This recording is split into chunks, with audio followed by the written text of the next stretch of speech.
Hello दोस्तों।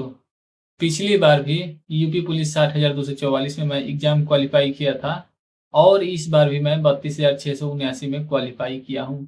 But खुशी इतनी सी भी नहीं है क्योंकि रीजन ही कुछ ऐसा बन जा रहा है, सिचुएशन ही अजीब क्रिएट हो जा रहा है।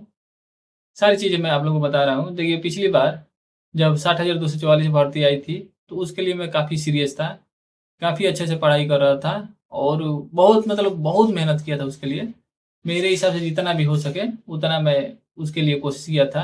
चूँकि मैं उस टाइम किसी स्कूल में भी जा रहा था क्लर्क काम करने, तो ज़्यादा टाइम नहीं था, 6-7 घंटे देना पड़ रहे थे स्कूल में। बट फिर भी उसके बाद जब भी आता था घर, सुबह जाने से पहले 1 घंटा मैं करंट अफेयर से देखता था और आने के बाद भी कंटिन्यू मैं स्टडी करता था।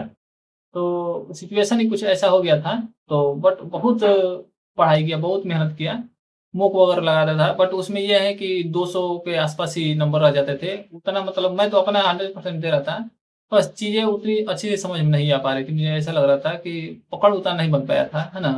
फिर भी ठीक ही ठाक था और बहुत उसके लिए कंटिन्यू मेहनत किया और तैयारी भी किया। मॉक लगाते थे तो कभी 200 प्लस भी जाता था, 200 डाउन भी रहता था। जब लास्ट मॉक आया था उनका, अंकित बारी सर का, तो उसमें मेरा 226 आया था नंबर, जो कि ठीक-ठाक था, है ना?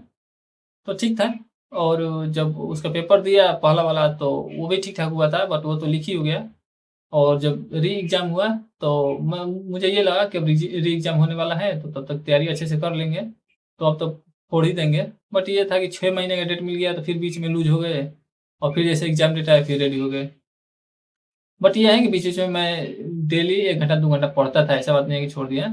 तो ठीक-ठाक तैयारी था। बट मेरा जब रिज़ल्ट आया तो उसमें नाम आया था और नाम आया तो हम लोग बहुत अच्छे से दौड़ वगैरह कर रहे थे। ऐसा लगा था कि हो जाएगा क्योंकि फर्स्ट बार रिज़ल्ट आया था, वो भी पुलिस कांस्टेबल का। बट जो फाइनल रिज़ल्ट आया उसमें नाम नहीं था। कट ऑफ काफ़ी मेरे हिसाब से ऊपर चली गई और उसमें ये दिक्कत था कि यार मैं जब भी पेपर देता हूँ, तब मेरा जो शिफ्ट है वो ईज़ी ही हो जाता है।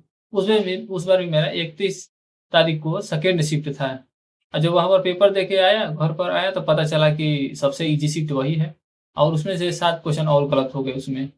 और हो सकता है मेरे सातों का सातों क्वेश्चन ऐसा हो जो मैं कर लिया था, मतलब चांस बन रहा है कि अगर सातों का सातों क्वेश्चन कर लिया था तो 14 नंबर बढ़ जाता है। बट जो है गलत हो गया तो उसके हिसाब से ठीक-ठाक नंबर मुझे मिला था। मुझे लग रहा है कि 10 नंबर के करीब मिला था, जहाँ तक मुझे लग रहा है।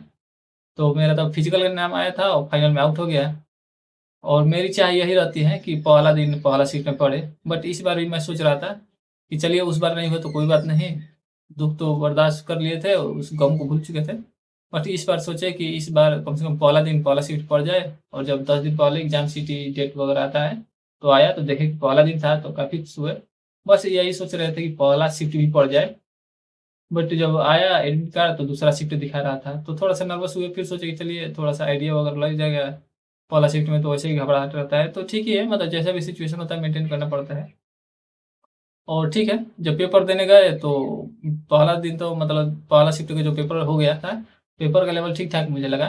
काफ़ी ना ही हार्ड था, ना ही ईज़ी था, ठीक ही ठाक था। और सेकंड मेरा शिफ्ट में था, तो घबराहट तो हो ही रही थी और बिना खाए पिए गए थे। थोड़ा मतलब ये समझिए कि पेपर देने की कंडीशन में नहीं थे। बाकी तैयारी तो यहाँ पर बहुत ज़बरदस्ती किए थे, आरडब्ल्यूए के मॉक में देते थे, तो हमेशा मेरा 20,000 अंडर में ही रहता था, कभी 10,000 कभी 8,000 भी रहता था। यानी कि जनरल में हमेशा फाइट करता था। और अग्नि बारी सर कहते हैं कि कभी भी 3 मॉक में लगातार आप कट ऑफ में आ गए तो सिलेक्शन हो 99% या 100% मान लीजिए फाइनल है। शायद ही किसी का दिन खराब हो तो ना हो। तो मुझे लग रहा है कि मेरा दिन खराब था उस दिन, यही मुझे लगता है। नहीं तो मेरा भी जो है उस आरडब्ल्यू के स्कोर में काफ़ी अच्छा आता था, हमेशा जनरल फाइट करता था। 1-2 बार ओबीसी में आया हूँ, लेकिन हमेशा कट ऑफ में आता था। मेरा पेपर टेस्ट कितना भी खराब होता था, फिर भी कट ऑफ में आता था, है ना? तो उस दिन गया पेपर देने, वो बिना खाए-पिए, वहाँ ऐसा एरिया ही ऐसा माहौल बन गया था सिचुएशन कि कुछ खा भी नहीं पा रहा था, ना मिल मिल रहा था खाने के लिए। बट सोचा कि अब आए हैं तो दे ही देते हैं। पेपर दिया तो शुरू में तो स्टार्टिंग ठीक चला था, मिडल में जब गए तो काफ़ी खुशी हुई कि काफ़ी अच्छा-अच्छा क्वेश्चन आया है। और लास्ट जाते-जाते अब पता पता ना क्या हुआ, बैटरी डाउन हो गई मेरी कि क्या हो गई। और लास्ट में ऐसा हुआ कि गोला भरने के लिए छोड़े थे कि बाद में भरेंगे, उसको गोला ही नहीं भर पाए, छूट गया एक गोला। और पेपर में जो सही टिक लगाए थे, वो भी नहीं लगा पाए, है ना? तो मतलब इसी हिसाब से थोड़ा पेपर मेरा गड़बड़ हो गया। बट घर आए तो ये सोचे कि चलिए ठीक है, 127 क्वेश्चन मेरे मतलब 130 करीब बन रहे थे। तो मैं सोचा कि चलिए 130 बन रहे हैं क्वेश्चन और पहला दिन का सेकंड शिफ्ट में तो कोई आइडिया नहीं होता है, तो नॉमिनेशन भी ठीक-ठाक मिल जाएगा। बट जब फाइनल आंसर किस मिला है तो 127 हुआ है। और अंकित भाटी सर भी बता रहे थे कि चौथा हार्ड पर है मेरा नंबर, यानी कि 2 से थोड़ा सा ऊपर नंबर हमको मिलेगा। फिर भी सोचे चलिए चौथा भी है तो ठीक ठाक कुछ मिल जाए, 3 4 5 नंबर मिल जाएगा तो ठीक ही है।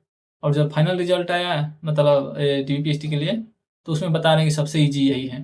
तो यही सबसे नुकसान वाला है पॉइंट, कि मेरा जब भी जो भी सीट में पड़ता है सबसे आसान पता ना कैसे वही पड़ जाता है। और हार्ड वाला में, ये मॉडरेट में रहता है तो 7 8 नंबर भी मुझे मिलता है तो कन्फर्म हो जाता है। अब इजी में है तो डरे हुए हैं कि क्या होगा क्या नहीं होगा, इसलिए खुशी तो बिल्कुल भी नहीं है। अब आगे क्या होगा नहीं पता। रनिंग वगैरह कर रहे हैं अपना, और क्या किया जाए यार, कुछ समझ नहीं आ रहा है। ये देखिए आजकल पेपर के साथ साथ किस्मत भी साथ देना चाहिए, है ना? दोनों साथ रहना चाहिए तभी हो पा रहा है भाई। क्योंकि किसी कैसे का हम देख रहे हैं कि कम नंबर है फिर भी नॉमिनेशन में बढ़ाकर नंबर उसके ज़्यादा हो जा रहे हैं, और हम लोगों का जो है ठीक ठाक करने के बाद भी नंबर जो है घट जा रहा है, या फिर बढ़ भी नहीं पा रहा है। तो अब देखते हैं क्या होता है। इसी वजह से मुझे खुशी तो बिल्कुल नहीं है। बाकी अगर आप लोगों के साथ ऐसा कुछ सिचुएशन क्रिएट हो रहा है तो आप लोग कमेंट करके बताइएगा। चलिए।